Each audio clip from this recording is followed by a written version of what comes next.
ಆತ್ಮೀಯ ಸೇಡಂ ನಗರದ ಎಲ್ಲ ಮಾದಿಗ ಸಮಾಜ ಬಂಧುಗಳೇ, ಇವತ್ತು ಇಡೀ ಸೇಡಂ ತಾಲೂಕದಲ್ಲಿ ನಿಮ್ಮ ನೆಚ್ಚಿನ ನಾಯಕರು ಭಾಳ ಸರಳತೆ, ಅತಿ ಸರಳತೆ ಅಂತಂತಂದ್ರೆ ಇವತ್ತು ಎಲ್ಲಿ ಇಲ್ಲ ನಾಯಕರು. ಇಡೀ ರಾಜ್ಯದಲ್ಲಿ ಯಾವುದೇ ಶಾಸಕರಿಲ್ಲ. ಇವತ್ತು ನಮ್ಮ ಮಾಜಿ ಶಾಸಕರಾಗಿರ್ತಕ್ಕಂಥ ರಾಜ್ಕುಮಾರ್ ಪಾಟೀಲ್ ಅಂತ ಒಂದು ಒಳ್ಳೆ ಮನಸ್ಸು, ಅವರು ಹೋಗಿ ಕೇಳಿದ ಕೂಡಲೇ ಇವತ್ತು ನಮಗೆ ಮೂರ್ತಿಯನ್ನು ತ್ಯಾಗ ಮಾಡಿ ಕೊಟ್ಟಿದ್ದಾರೆ. ಇವತ್ತು ರಾಜ್ಯದಲ್ಲಿ ಎಲ್ಲಿಯೂ ಕೊಟ್ಟಿಲ್ಲ. ಇವತ್ತು ಮಾದೃಚನೆ ಮುತ್ಯವರೇ ಅಂದರು, ಎಂಥ ಯಶಸ್ವಿ ಕಾರ್ಯಕ್ರಮ ಮಾಡಿರಿ, ಭಾಳ ಒಳ್ಳೆಯ ಕಾರ್ಯಕ್ರಮ ಮಾಡಿರಿ ಅಂತ ಹೇಳಿದರು. ಅದು ಇಷ್ಟೆಲ್ಲ ಕಾರ್ಯಕ್ರಮದ ನಮ್ಮ ರಾಜ್ಕುಮಾರ್ ಪಾಟೀಲ್ ಅವರಿಗೆ ಸಲ್ಲಬೇಕು. ಅವ್ರ ಮನಸ್ಸು ಹೆಂಗದ ಅಂತಂದ್ರೆ ಒಂದು ವಿಷಯ ಒಂದೇ ನಿಮಿಷದಾಗ ಹೇಳ್ತೀನಿ. ಯಾವ ರೀತಿ ಅದಂತಂದ್ರೆ, ಒಬ್ರಿಗೆ ಒಂದು 10,000 ರೂಪಾಯಿ ಕೊಟ್ರಿ ಅಂತ ಹೇಳಿ ಒಬ್ಬ ದಾನ ಮಾಡಿದರು. ಇನ್ನೊಬ್ಬರು ಬಂದು ರಾಜ್ಕುಮಾರ್ ಪಾಟೀಲ್ಗೆ ಏನು ಹೇಳಿದರು, ಅವ್ನು ನಿಮ್ಗೆ ಬೈತಾನೆ ರೀ, ಅವ್ನಿಗೆ ಯಾಕೆ ರೊಕ್ಕ ಕೊಡ್ಲಿಕ್ಕೆ ಹೋಗಿರ, ಅವ್ನು ಥರ್ಡ್ ಕ್ಲಾಸ್ ಅಂತಂತ ಹೇಳಿದರು. ರಾಜ್ಕುಮಾರ್ ಪಾಟೀಲ್ ಏನು ಹೇಳ್ತಾರೆ ಗೊತ್ತಾ, ಅವ್ನು ಬೈಲಿ ನನಗೆ ಏನೇನೇ ಅಲ್ಲಿ, ಆದ್ರೆ ನಾನು ಮಾಡಿದಂಥ ದಾನ ಏನಿದೆ ಅಲ್ಲ, ಅದು ನನ್ನ ಮನಸ್ಸಿಗೆ ತೃಪ್ತಿ ಬಂದದು. ಅದಕ್ಕೆ ನಮ್ಮ ಮಾದರ್ ಚೆನ್ನೈ ಮೂರ್ತಿಗೆ ನಾವು ಕೊಟ್ಟಿರ್ತಕ್ಕಂಥ ದಾನ ಭಾಳ ದೊಡ್ಡ ದಾನ ಇದೆ. ಅದು ನಾವು ಸಾಯೋವರೆಗೆ ಮರೆಯಂಥದ್ದಲ್ಲ.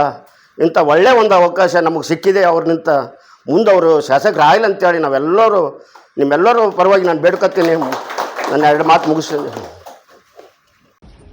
ಸನ್ಮಾನ್ಯ ಶ್ರೀ ರಾಜ್ಕುಮಾರ್ ಪಾಟೀಲ್ ಅವರು ಸೇಡಂ ನಗರಕ್ಕೆ ಶರಣನಾಡು ಮಾಡಬೇಕು ಅಂತಕ್ಕಂಥ ವಿಚಾರ ಇಟ್ಕೊಂಡೇ ಸೇಡಂದಲ್ಲಿ ಅನೇಕ ಮೂರ್ತಿಗಳನ್ನು ಆಹ್ವಾನಿಸಿದ್ದಾರೆ. ಅದರಲ್ಲಿ ಕೂಡ ನಮ್ಮ ಮಾದಾರ ಚೆನ್ನೈನವರ ಒಂದು ಮೂರ್ತಿ ಕೂಡ ತರಲಿಕ್ಕೆ ಅವರೇ ಕಾರಣೀಭೂತರು. ಇವತ್ತು ನಾವೇನಾಗಿರ್ತಕ್ಕಂಥ ರಾಜ್ಕುಮಾರ್ ಪಾಟೀಲ್ ಅಂತ ಒಂದು ಒಳ್ಳೆ ಮನಸ್ಸು, ಅವರು ಹೋಗಿ ಕೇಳಿದ ಕೂಡಲೇ ಇವತ್ತು ನಮಗೆ ಮೂರ್ತಿಯನ್ನು ತ್ಯಾಗ ಮಾಡಿ ಕೊಟ್ಟಿದ್ದಾರೆ. ಅದು ನಾವು ಸಾಯೋವರೆಗೆ ಮರೆಯಂಥದ್ದಲ್ಲ. ಇಂಥ ಒಳ್ಳೆಯ ಒಂದು ಅವಕಾಶ ನಮಗೆ ಸಿಕ್ಕಿದೆ. ಅವ್ರನಿಂತ ಮುಂದೆ ಅವರು ಶಾಸಕರಾಗಲಿ ಅಂತೇಳಿ ನಾವೆಲ್ಲರೂ ನಿಮ್ಮೆಲ್ಲರೂ ಪರವಾಗಿ ನಾನು ಬೇಡ್ಕೊತೀನಿ.